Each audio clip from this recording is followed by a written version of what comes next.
A few minutes ago, Israeli Prime Minister Benjamin Netanyahu revealed the Jewish Messiah's name. Yes, you heard it right. He has just shared something intriguing about the awaited Jewish Messiah. It's a revelation stirring curiosity and sparking discussions. So who is the Jewish Messiah? What does the Prime Minister say today? Today, watch this video till the end to know more about Netanyahu's secret revelation regarding the Jewish Messiah. Benjamin Netanyahu became Israel's prime minister again, winning the election 16 months after facing defeat. Some Jewish rabbis believe he might have a special role in the coming of the Messiah. However, other rabbis suggest different perspective, seeing him as a type of Messiah or the fulfillment of certain Yosef, or the Mashiach Ben David. According to the article, rabbis say he's already holding meetings with the Messiah, referring to the belief that Netanyahu is connected to messianic events. These rabbis are searching for a Messiah who is not Jesus Christ. And this aspect catches our interest because it ties into the Bible prophecies about the Antichrist and the false prophet. The article points out the anticipation of a reality that will fulfill biblical prophecies. It mentions the false prophet who does not comprehend the simple fact that Jesus is the Messiah. This insight becomes more intriguing as the article was written in advance, even before Netanyahu won the election. A few years ago, Rabbi Yitzchak Yorti, a highly respected sage in modern Israel, along with Lubavitcher Rebbe Rabbi Menachem to nursing, participated in expressing their views. They asserted that Benjamin Netanyahu, who could be the last prime minister of Israel before the Messianic age. The article suggests a connection to the idea that Netanyahu might play a significant role in the events leading up to the fulfillment of Messianic prophecies. It is noted that many ultra-Orthodox Jews in Israel still believe that being right as Israeli is crucial, especially during the closing rounds of elections. Netanyahu's victory and Messianic expectations on November 1, 2022, Netanyahu once again appeared poised for victory. In an old video clip, a respected rabbi expressed that Benjamin Netanyahu needed to play a more significant role in ushering in the arrival of the Messiah. The rabbi says Benjamin Netanyahu needs to do more to usher in the coming of the Messiah. This implies a belief among some that Netanyahu has a specific role to play in the events leading to the arrival of the Messiah. While there is substantial evidence that Jesus Christ fulfilled messianic prophecies from the Old Testament, certain instances connect Netanyahu to the imminent Messiah or the Jewish Messiah, not Jesus Christ. An article from November 19th, 2018, titled Netanyahu Holding the Keys for the Messiah, quotes a paragraph expressing concern about the criticism directed towards Netanyahu. The quote reveals, "It pains me as a friend, as a brother, as a close friend to see how many people continuously spill Netanyahu's." Despite this, the rabbi shares a surprising revelation. He is going to come out of it, and he's going to stand tall on God's side. He has a promise from the rabbi, and he's going to make it through this. I hope he can hand his keys over to Mashiach, the Messiah, and usher in the whole intro redemption. In another noteworthy article from 2018, a compelling idea is presented linking Netanyahu to the concept that he will hand the scepter to the Messiah, the son of David.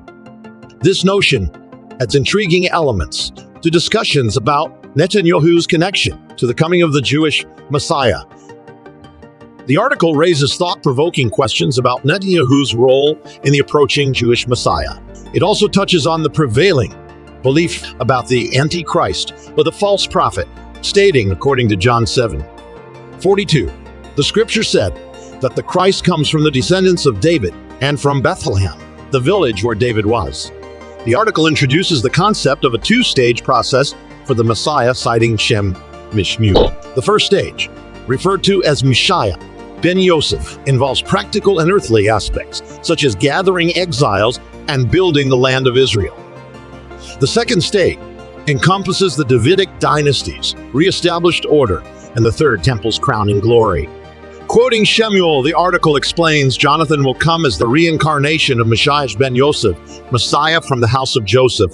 It adds, at the end of the day, he's going to function as the second one to the Mashiach Ben David, Messiah from the house of David.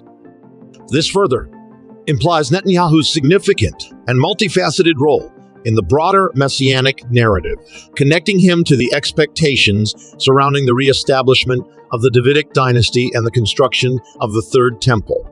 Netanyahu's role in the messianic prophecy. Continuing our exploration, the belief in Netanyahu's connection to the messianic narrative delves deeper into the concept of the reincarnation of David.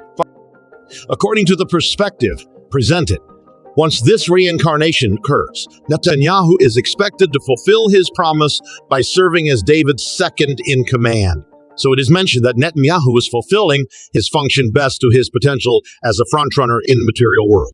This indicates that in the earthly realm, Netanyahu is seen as aligning with the responsibilities attributed to Messiah Ben Yosef, whose primary role is to establish the spiritual foundation needed to receive the light of Messiah Ben David.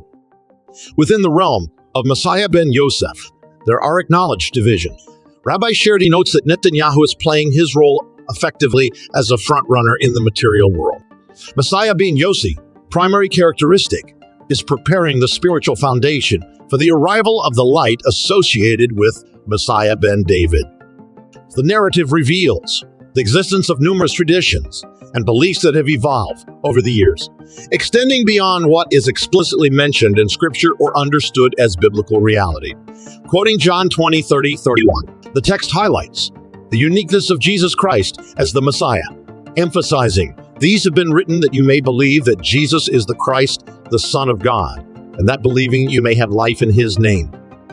The article suggests that various traditions and interpretations have been created over time, shaping ideas about different messiahs, and their distinct stages. We now connect the evolving beliefs about Netanyahu's role with biblical prophecy. The Bible prophecies the coming of the Messiah. This prophecy anticipates the arrival of an antichrist and a false prophet, akin to Jesus' words in Matthew 10:5-6. "I was sent only to the lost sheep." The correlation is drawn with Jesus, who initially came as a testimony and fulfillment to be the Messiah for the people of Israel. However, it is recognized that they rejected him, leading to his crucifixion. As per the article, this rejection triggered a broader outcome, making Jesus the Messiah for all of humanity, including the Gentiles, as explained in the New Testament. The reasoning follows that when the Antichrist comes, his mission may be aligned with reaching out to the lost sheep of the house of Israel. These are the individuals who, despite their rejection of Jesus Christ as the Messiah for the entire world, may still be seeking a connection with him. Therefore, the Antichrist is seen as a figure dispatched to those who have not accepted the reality of Jesus being the Messiah for all, not just for the Jews. Antichrist as the Messiah in Jewish beliefs. Further, an article dated July 25, 2020 presents the perspective of a rabbi who asserts that the Antichrist might be the Messiah the Jews are seeking. According to the article, the rabbi outlines certain traits attributed to the Antichrist, suggesting he could be a direct descendant of King David of the tribe of Judah. Quoting the article, it emphasizes that the Antichrist is envisioned not only as a religious leader, but also as an unparalleled political figure. His proposed roles include overseeing the rebuilding of the Third Temple, restoring the Sanhedrin, and reinstating sacrifices. Additionally, he's anticipated to play a crucial role in uniting the Jewish people in the land of Israel. The article further states, the Antichrist must be a Jew and a descendant of David. This aligns with the notion presented in the 4, where the Apostle Paul describes a figure who opposes and exalts himself above all, even claiming to be God, seated in the temple of God. Rabbi Mario Marinho, a prominent figure in the Messianic Jewish Shema Israel congregation, is cited as concurring with this viewpoint. The possibility is raised that the Antichrist could either be associated with Islam, or be a political figure, or even an extraterrestrial being descending to Earth. And when we expand the idea, it's suggested that the Antichrist might have multiple roles to fulfill. However, the focus remains on the anticipation of a Messiah, particularly among the Jewish community who, over the years, have not embraced the belief in Jesus as the Messiah. The article proposes that this perspective aligns with the established paradigm, especially considering the numerous Bible prophecies that are intricately connected to and directed toward Israel, prophecies of the Third Temple. The idea of the third temple in Jerusalem, surrounded by armies, links to a biblical reference in Matthew 24. 1. This verse advises those in Judea to flee to the mountains. It's a part of a set of prophecies Jesus fulfilled during his time on earth. Over 300 of them. According to the New Testament, Jesus is the Messiah. However, the Jewish expectation of the Messiah was based on Old Testament prophecies. They believed the Messiah would be a Hebrew man, born in Bethlehem, Isaiah 9:6, Micah 5:2, from a virgin, Isaiah 7:14, a prophet like Moses, Deuteronomy 18:18. A priest in the order of Melchizedek, Psalm 110:4. A king, Isaiah 11:1-4, and one who suffered before glory, Isaiah 53. All these align with Jesus Christ's life, fulfilling these messianic prophecies.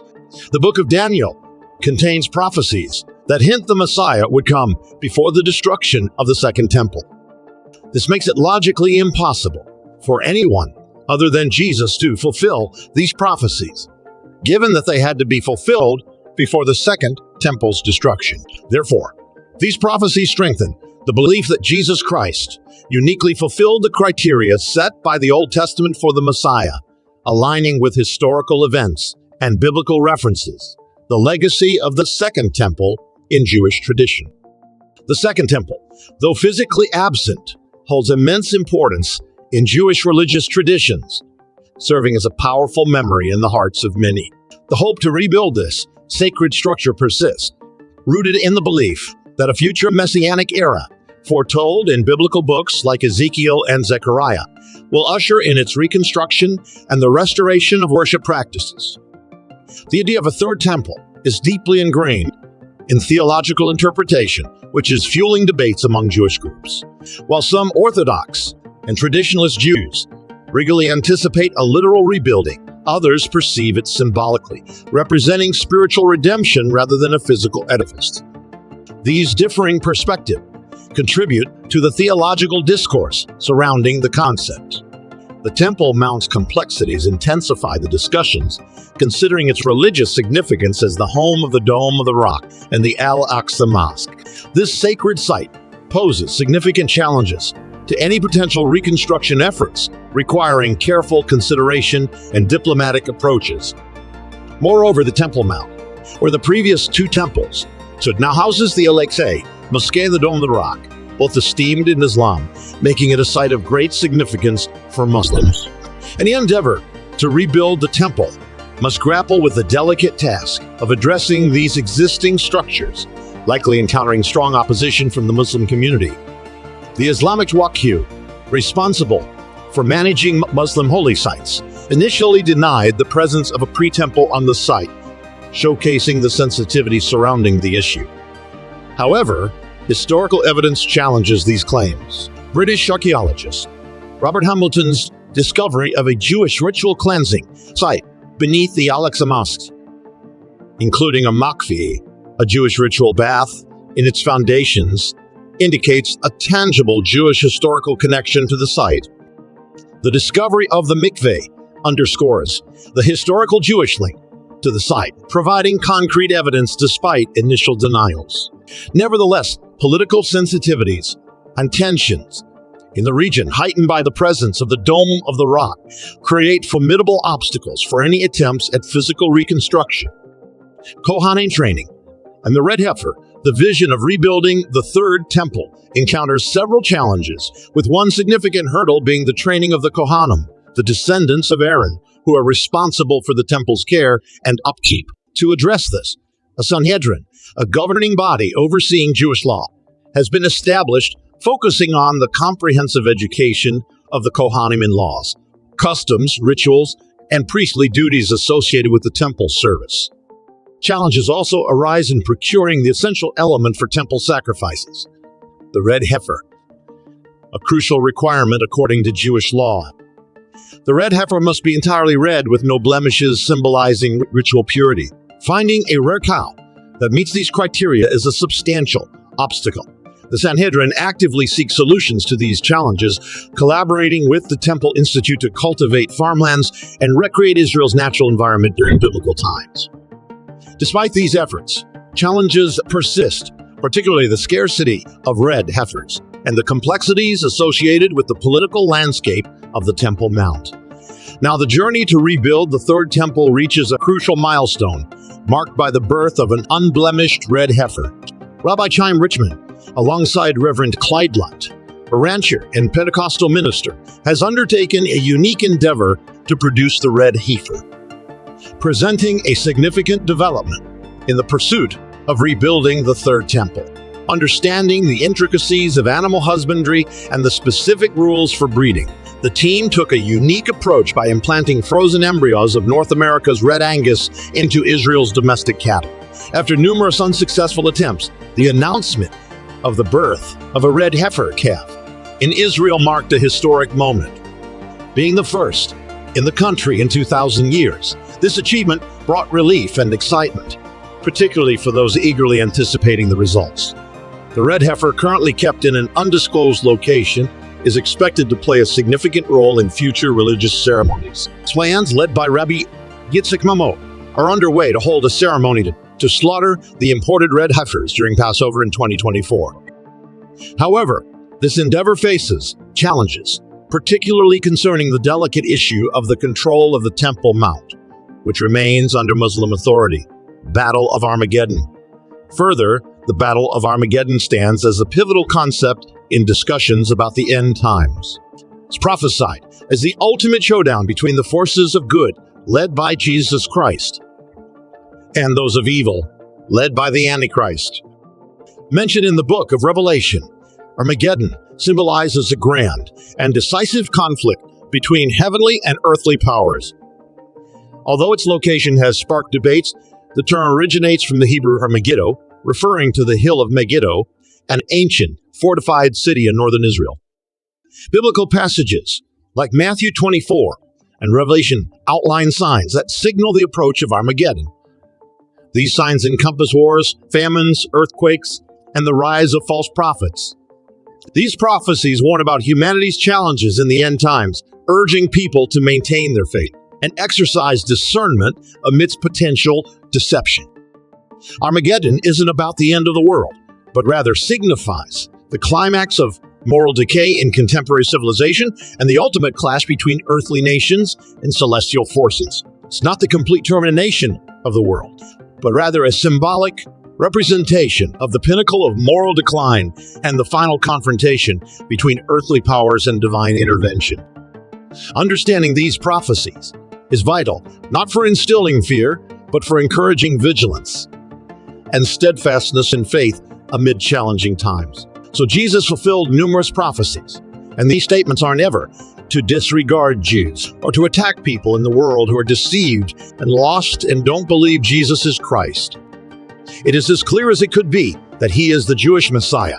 For those open to God, such as Jewish people or people who follow Islam, they need to study the prophecies that Jesus fulfilled, because they can easily see it's not like they're just rejecting God in general. They believe in God. Therefore, they need to study the prophecies that Jesus fulfilled, and they can see that Jesus Christ is the Messiah. Concerning Benjamin Netanyahu and his ties to the Messiah, when we see all these things about Benjamin Netanyahu ushering in the Messiah, he will hand his keys to the Messiah and all of these ties that he has to the coming Messiah for the Jewish people. Christians and people in general need to be on alert. This alertness is crucial, because when the next Messiahs come, when the next world leaders come to take the world control of the governments and the finances of the world, everyone must be vigilant and discerning. This statement concludes the Antichrist, and we can know that for sure because of Bible prophecy. Christians must be aware of these things, as they are crucial to watch and look at. Whenever a Messiah figure comes onto the world stage to fix everybody's problems, there's a significant possibility that he is either the Antichrist, the false prophet, or a part of the process leading to their emergence. Jesus is the Messiah, and it is encouraged to analyze the prophecy.